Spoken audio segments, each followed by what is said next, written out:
और एक और बड़ी खबर रायपुर से ही आज आ सकती है। कांग्रेस प्रत्याशियों की पहली सूची दिल्ली में हुई।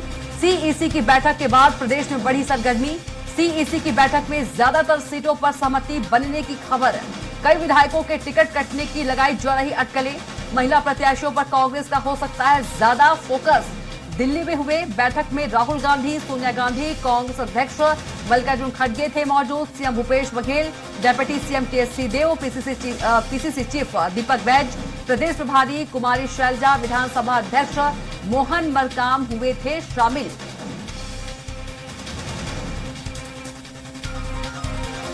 और इसी खबर पर ज्यादा जानकारी के साथ रायपुर से स्वराज संवाददाता स्वाति कौशिक जुड़ गई हैं।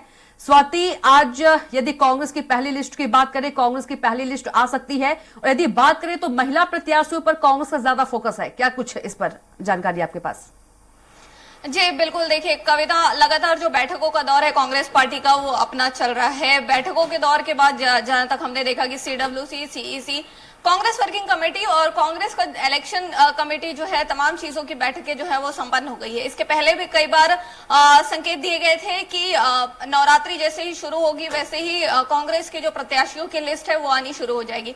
तो आज संभावनाएं जताई जा रही है कि पहली सूची जो है वो आ सकती है। लगातार बैठकों के दौर में जहां एक तरफ मुख्यमंत्री भूपेश बघेल खुद शामिल रहे, डिप्टी सीएम टीएस सिंहदेव रहे, प्रदेश प्रभारी कुमारी शैलजा रही, पीसीसी चीफ रहे, वहीं पर विधानसभा अध्यक्ष डॉक्टर चरणदास महंत भी इन बैठकों में शामिल रहे हैं। ताम्रध्वज साहू जो सीडब्ल्यूसी के मेंबर हैं वो भी इन बैठकों में शामिल रहे हैं। तो तमाम जो बैठकों का दौर है प्रदेश में चुनाव को देखते हुए कांग्रेस पार्टी के, वो पूर्ण हो चुका है। तो आज क्योंकि लगातार कई बार टीएस सिंहदेव उप मुख्यमंत्री ने भी ये संकेत दिए हैं, मुख्यमंत्री भूपेश बघेल की तरफ से भी ये संकेत आ रहा है कि आज जो है टिकट पर मुहर, प्रत्याशियों के नामों पर मुहर कांग्रेस पार्टी लगा सकती है।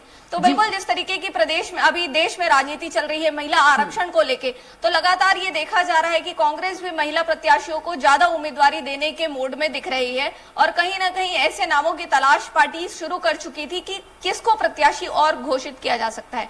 अभी प्रदेश में वर्तमान में कांग्रेस पार्टी के 13 महिला विधायकें जो हैं, लगभग 13 महिला विधायकें सिटिंग एमएलएज हैं जो कांग्रेस पार्टी से बिलोंग करती हैं। तो वहीं पर इनकी और प्रतिशत को बढ़ाने की तरफ और महिला प्रत्याशियों को ढूंढने की तरफ लगातार कांग्रेस पार्टी काम कर रही थी। और उस बीच में इस तरीके के आरक्षण बिल पर चर्चा होना कहीं ना कहीं कांग्रेस के इन बातों को और स्ट्रॉन्ग करता दिख रहा है। तो जी बिल्कुल कहा जा सकता है कि ये नई जो चुनाव को देखते हुए जो लिस्ट आ रही है उसमें कहीं ना कहीं और अधिक कांग्रेस प्रत्याशियों में महिलाओं की गिनती हो सकती है।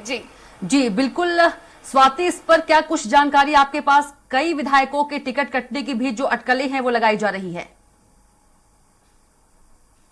कविता, देखिए लगातार कोई भी पार्टी जो है कहीं ना कहीं अपने जो समीकरण बनाने के लिए रिव्यूज जो है वो मंगवाते रहती है। तो लगातार ये बातें निकल के आ रही है कि जो फर्स्ट टाइमर्स वोटर कह लीजिए, जिन्होंने पिछला चुनाव पहली बार जीता है, इनके कुछ नामों पर जो है वो खतरे की घंटी जो है वो मंडरा रही है। तो कहीं ना कहीं कुछ लोगों के नाम कटने की चर्चाएं जो है वो आज से नहीं बहुत पहले से चल रही है।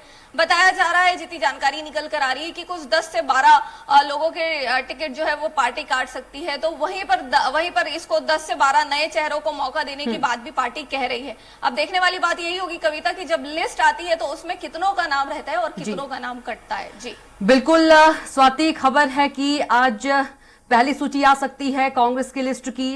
कब तक आ सकती है, इस पर कोई जानकारी आपके पास स्वाति?